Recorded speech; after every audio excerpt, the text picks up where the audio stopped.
Flood reconstruction institution emergency assistant project প্রকল্পের আওতায় প্রদত্ত সিড ভিলেজ প্রকল্পের রোপণ কার্য দেখার জন্য উপস্থিত হয়েছে মাসিমপুর গ্রামের জেলা মোহাম্মদ সাইদুবার জমিতে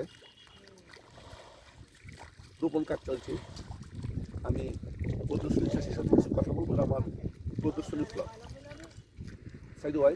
আসসালামু আলাইকুম, আমার নাম মোহাম্মদ সাইদুর রহমান, গ্রাম মাসিমপুর, দনপুর, বিশম্পুর, সুনামগঞ্জ, মাসিমপুর ব্লক।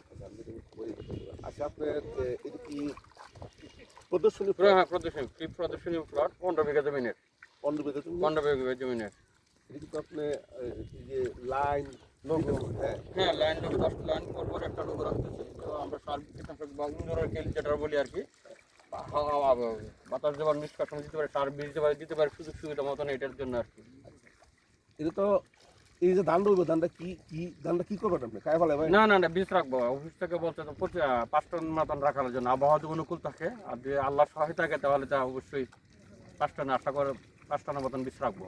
5 টন বীজ রাখার টার্গেট। আর জমির পরিমাণ হচ্ছে 15 বিঘা। আচ্ছা, তাহলে যদি ওয়েদার ভালো থাকে তাহলে আপনি 5 টন বীজ রাখবেন। হ্যাঁ। এটা কি জাত ধান? বিধান 25। বিধান না বিনা ধান? বিনাদান 25। যেটা আমাদের এই যে পাকিস্তানি বাসমতি বাজার, যে চিকন চাল লম্বা। ঠিক আছে, এরপর আপনি 5 টন বীজ রাখবেন। জি। আর এই যে ফাঁক রাখলেন, মানুষ তো সাধারণত ফাঁক রাখে না, মানে আলু বাতাস ঢোকার জন্য। কেন আপনি তো ট্রেনিং এ জানছেন না লাইন লোগো পার্সিং, আপনি পার্সিং কোথায়?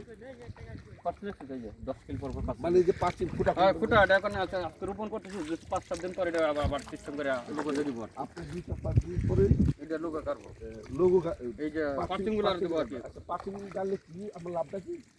যে ক্ষতিকারক যে পোকাগুলো আছে, হেচ্ছা বা শালিক পোকা বা এই ধরনের পোকা, সার কীটনাশক মাটির সুবিধা, শালিক পোকা বসলে শালিক পাখি বা ফিচ্চা পাখি এগুলা মানে বিভিন্ন পাখি বলতে ধানের ক্ষতিকর পোকাগুলি খাই ফেলবে। তাহলে এটা আমরা প্রয়োজন জন্য এটা ট্রেনিং আমরা দেওয়া আছে। তাহলে আমাদের ফিক্সের ট্রেনিং পাইছেন, আমি তো আমাদের ফিক্সের পিএফএস এরও ট্রেনিং সভাপতি ছিলেন। জি। ধন্যবাদ ভাই।